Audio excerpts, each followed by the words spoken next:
तो गाइस समयुग्मजी, विषमयुग्मजी, लक्षण प्रारूप, जीन प्रारूप, प्रभावी, अप्रभावी, इन सब को समझने से पहले हम सब पहले पढ़ेंगे अलील यानी कि युग्म विकल्पी। और ये युग्म विकल्पी क्या होता है हम इसके बारे में बताएंगे। तो यह शब्द सबसे पहले बेटसन ने दिया, बेटसन नामक वैज्ञानिक ने दिया और इन्होंने कहा कि एलील मीन्स एक जोड़ी जीन। तो गाइस ये जो एलील है ये एक ही लक्षण को निर्धारित करता है, वह यह समजात गुणसूत्रों पर पाया जाता है। तो अब हमारा टॉपिक आया कि समजात गुणसूत्र क्या होते हैं। तो हम पढ़ेंगे कि ये क्रोमोसोम है और ये दूसरा क्रोमोसोम है, ये मेल एंड दिस फीमेल। तो अब हम देख रहे हैं कि यहाँ पर जीन है, ये जीन भी टी है और ये जीन भी टी है। तो ये हो गया एक समान लक्षण व गुणसूत्र। तो यह एक समान लक्षण होते हैं वह समजात गुणसूत्रों में पाए जाते हैं। तो गाइस अभी मैंने बताया था कि एक लक्षण को निर्धारित करते हैं, मतलब या तो लंबा होगा या फिर बौना होगा। लेकिन अब हम पढ़ेंगे कि समजात गुणसूत्र क्या होते हैं। तो समजात गुणसूत्र हम समझेंगे जैसा कि मेल और फीमेल में, तो मेल में 22 और फीमेल में भी 22 XX समान होते हैं, बट मेल में एक X अलग होता है, वह फीमेल में भी एक अलग होता है, एक जोड़ा अलग होता है। तो अब वो एक जोड़ा उसके ऊपर हम पढ़ेंगे। वैसे एग्जिट होता है कि मेल फीमेल 23 गुणसूत्र इसके अंदर होते हैं, 23 गुणसूत्र इसके अंदर, और इनकी संतान में 46 होते हैं। 23 जोड़े इसमें होते हैं, 23 जोड़े इसमें होते हैं और इनकी संतान में 46 होते हैं। ये होते हैं N, ये भी N और ये 2N। लेकिन इसमें ये X X X X X और इसका भी X X X X समान होते हैं, 1 का 2, इसका 3, इसका 4, यूँ करके।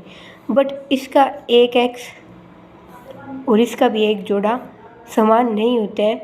तो अब हम उनके बारे में पढ़ेंगे। तो जो एक जोड़ा अलग था उसका वो हमने लिए हैं। तो ये है मेल का और ये है फीमेल का। ये फीमेल का एक क्रोमोसोम है, एक फीमेल का क्रोमोसोम, और ये है एक मेल का क्रोमोसोम। तो हम देख रहे हैं कि इस DNA पर, ये DNA है यहाँ पे और DNA जीन से बना हुआ है। वैसे ये एक क्रोमोसोम है और इस क्रोमोसोम के अंदर DNA है जहाँ पर ये जीन है और ये जीन T है, और इधर फीमेल की तरफ यहाँ पर भी एक जी है जो कि T है। तो यह दोनों लंबे एक ही लक्षण निर्धारित कर रहे हैं। T मीन्स T यानी कि लंबे। वह एक जोड़ी जीन है जो कि गुणसूत्र पर मिलते रहे हैं, तो इन्हें समजात कहेंगे। जैसे कि अब हम एक और उदाहरण लेते हैं, ये स्मॉल t, तो ये हो जाएगा विषमयुग्मजी लक्षण। तो ये ऐसा नहीं होता क्योंकि हमने पढ़ा था कि यह एक लक्षण निर्धारित करते हैं। तो या तो ये प्रभावी करेंगे या फिर ये टी शो करेंगे और इनकी संतान भी टी होगी। इनमें एक लक्षण निर्धारित करेंगे, जैसे कि ये बोना है तो बोना, लंबा है तो लंबा, झुर्रीदार है तो झुर्रीदार, फली हुई है तो फली हुई। तो हमने देखा कि यह जीन गुणसूत्रों पर मिलते हैं और यह एक जोड़ी जीन जिन गुणसूत्रों पर मिलते हैं उन्हें समजात गुणसूत्र कहते हैं। बच्चों, यह जीन गुणसूत्र पर मिल रहे हैं, ये गुणसूत्र है इस पर मिल रहे हैं, और यह एक जोड़ी जीन गुणसूत्रों पर मिलते हैं उन्हें समजात गुणसूत्र कहते हैं। और फिर जब इनका क्रॉस होता है तो F1 पीढ़ी बनती है, वो हम आगे पढ़ेंगे। तो अब हम पढ़ेंगे समयुग्मजी क्या होता है। समयुग्मजी मीन्स टी टी दोनों समान है, स्मॉल टी ये दोनों समान है, तो ये है समयुग्मजी। जैसे कि अब हम संकरण करवाते हैं, एकल संकरण में F1PD, तो उसके जनक यही तो है, टी स्मॉल टी इनका क्रॉस करवाया और ये वाला हमें प्राप्त हुआ। तो एकल संकरण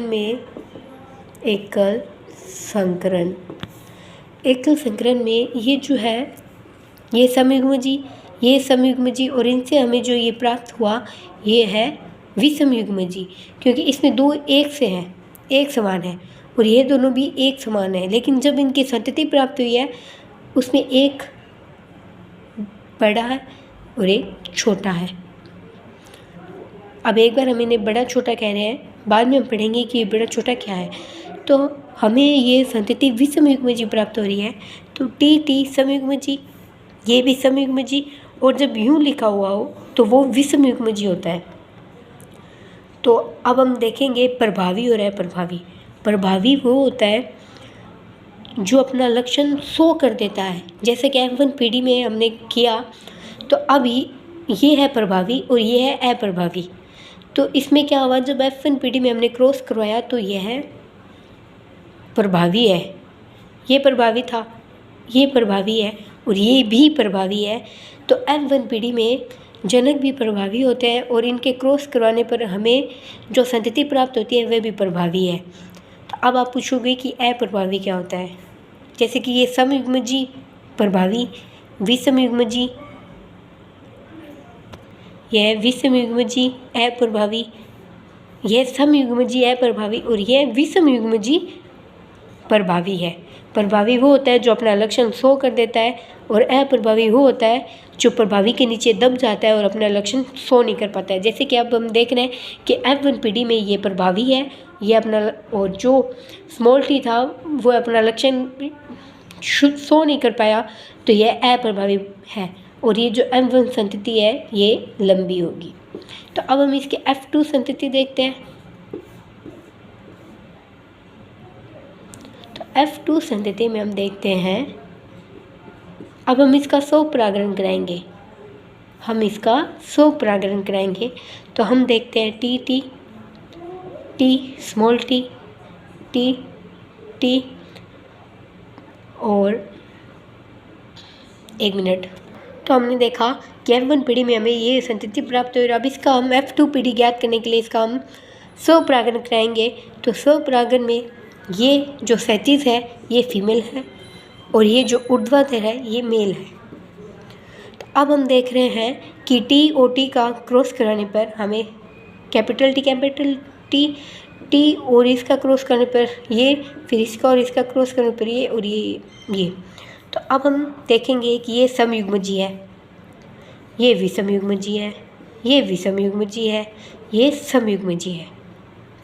अब ये समयुग्मजी कैसे है, क्योंकि हमने बताया था कि इनके टी समान है, इसका टी और ये टी अलग है, तो ये विषमयुग्मजी हो गए। अब हम देखेंगे प्रभावी और अप्रभावी। तो इसमें क्या है, टी तो ये अपना लक्षण शो कर रहे हैं, तो ये हो गया प्रभावी।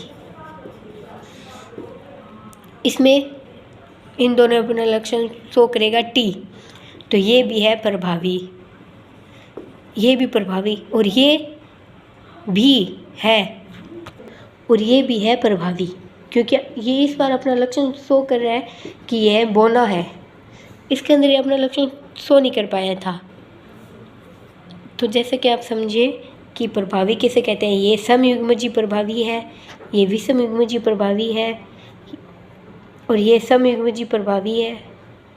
इसी तरह से मेन ये समझ लो कि प्रभावी वो है जो दबेगा नहीं बल्कि अपना लक्षण शो करेगा, और अप्रभावी वो है जो दब जाएगा।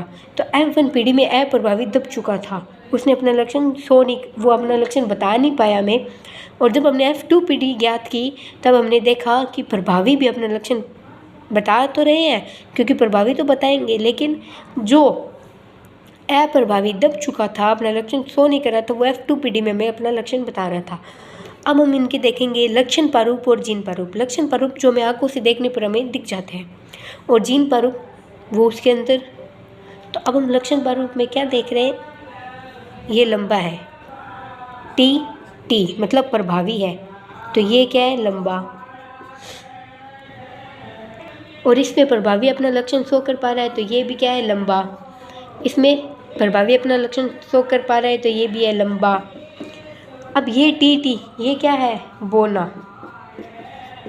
अब हम इसे कैसे लिखेंगे कि लंबा और बोना।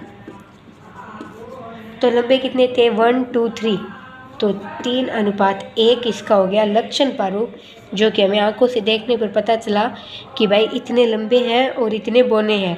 तो 3 लंबे थे और 1 बोना था। 1 बोना कौन था, ये। और अब हम पढ़ेंगे जीन प्रारूप। तो जीन प्रारूप में हम देखते हैं हमें टी टी मिला, वो हमने लिख दिया। फिर डिफरेंट में हमें T capital T small T मिला, वो हमने लिख दिया। और फिर हमने टी टी मिला। तो ये कितना है, 1, ये 1 2 2 और ये 1। तो इसका अनुपात है 1:2:1 और इसका अनुपात है 3:1। तो F2PD में हमें जो संतति प्राप्त हुई उसका लक्षण प्रारूप है 3:1 और उसका जीनोटाइप यानी जीन प्रारूप है 1:2:1। तो गाइस हमने देखा कि समयुग्मजी means T T small T, विषम युग्मजी टी स्मॉल टी, लक्षण प्रारूप जो हमें आंखों से देखने पर पता चलता है। और एकल संकरण में हमें F2 का जो लक्षण प्रारूप मिला था वो था 3:1। जीन प्रारूप वो जो उसके मतलब आंखों से देखने पर हमें पता नहीं चलता, अपोजिट ले लो तो वो था, ये थे इसका फिनोटाइप, और फिनोटाइप का अनुपात था 1:2:1। प्रभावी जो अपना लक्षण शो कर पाता है, जैसे कि F1PD में हमें मिले थे टी, तो इसके अंदर ये प्रभावी था, टी ये वाला टी प्रभावी था, तो इसने अपना लक्षण शो कर दिया। तो इसलिए हमने बताया कि F1PD में लंबे होते हैं। अगर ये लक्षण अपना शो कर पाता तो हम कह देते कि भाई इसमें ये विषम युग्मजी प्रभावी हो गया क्योंकि ये लंबा था। और अप्रभावी जो अपना लक्षण शो कर नहीं पाता है, जैसे कि F2PD में टी था और स्मॉल टी था, तो हमने पौधों को बोना क्यों नहीं कहा, क्योंकि इसमें स्मॉल टी अपना लक्षण दिखा नहीं पाया, बता नहीं पाया, तो इसीलिए इसे अप्रभावी कहते हैं। तो गाइस आज हमने जो भी पढ़ा, जितनी मेरे अंदर समझ थी मैंने आपको उतना बताया, लेकिन जो मेरे दिमाग में चला वो मैं आपको कन्वेंस नहीं कर पा रही हूँ, क्योंकि ये मेरी दूसरी वीडियो है और मैं ऐसे लाइक सब्सक्राइब सपोर्ट करते रहो तो मैं और अच्छी वीडियोस बनाऊंगी एंड मैं और मेहनत करूंगी। अभी तो मुझे यूँ डर लग रहा है, पता नहीं क्या क्यों। तो guys please like support, thank you.